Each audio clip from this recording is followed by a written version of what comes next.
It's the hottest part of the day, and Abraham is sitting at the entrance of his tent, enjoying those lovely oak trees of Mamre, when 3 men show up. But they're not actually 3 men. One of them is secretly God in disguise. And you can tell it's a terrible disguise because Abraham picks up on it right away. He runs up to them, bows all the way down, and is all like, "Please stop. Let me get you some water to wash your feet. Let me serve you. Let me feed you. Mi casa, su casa." So yeah, he definitely knows they're not just 3 random dudes. Anyway, they accept the invitation, God washes his feet, athlete's food is prevented, and Abraham goes inside the tent to tell Sarah to make some bread. But he doesn't stop at bread. This is God, and he knows what God likes most. So he runs to a herd of cows, picks out an innocent calf, and tells one of his slaves to kill her so God can eat her body on a sandwich. But the depravity doesn't end there, because we're moving right on to interspecies breastfeeding. As you know, cows are mammals, so calves drink breast milk, mother's milk. But since this calf is now dead, she can't drink her milk anymore. So Abraham decides to give that milk to God as well. Like God is a fucking infant. Imagine being that mother cow, watching God eat your murdered baby while he drinks the milk that was meant for her. It's truly monstrous. Then God and his buddies ask Abraham where Sarah is. So he tells them she's in the tent.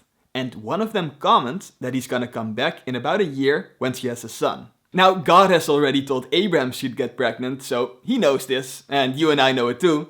Turns out the only one who wasn't in the loop was Sarah herself. She's actually listening to the conversation from inside the tent, and she just starts laughing, because she's like 89, right? So she wasn't exactly counting on it anymore. But God hears her laugh and talk to herself, and he's a little bit offended. He turns to Abraham and says, "Why did Sarah laugh like that?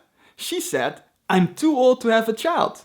But surely nothing is too difficult for me, for the Lord. Nothing is too difficult for the Lord."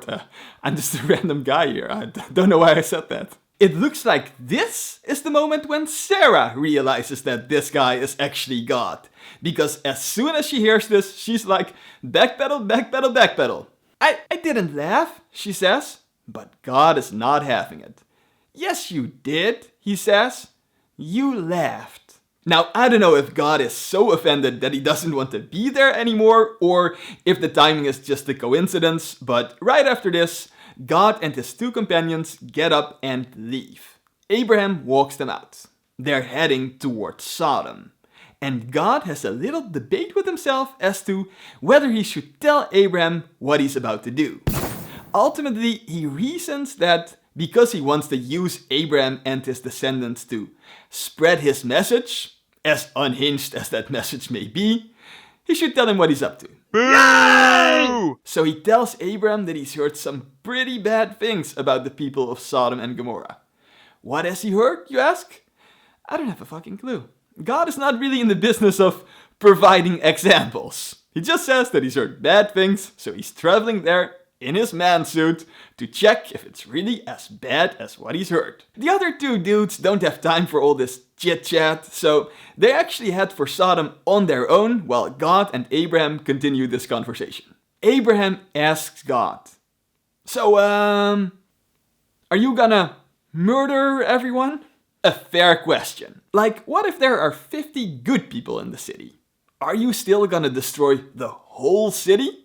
Surely someone as awesome as you, the great judge of everyone on earth, will do what's right. You won't punish the good people along with the bad ones, right? Now, is Abraham just trying to blow smoke up God's ass, or does he really believe this? That's unclear. But what is clear is that he's trying to do the right thing for a change. Kinda refreshing. And hey, he gets the response he wants.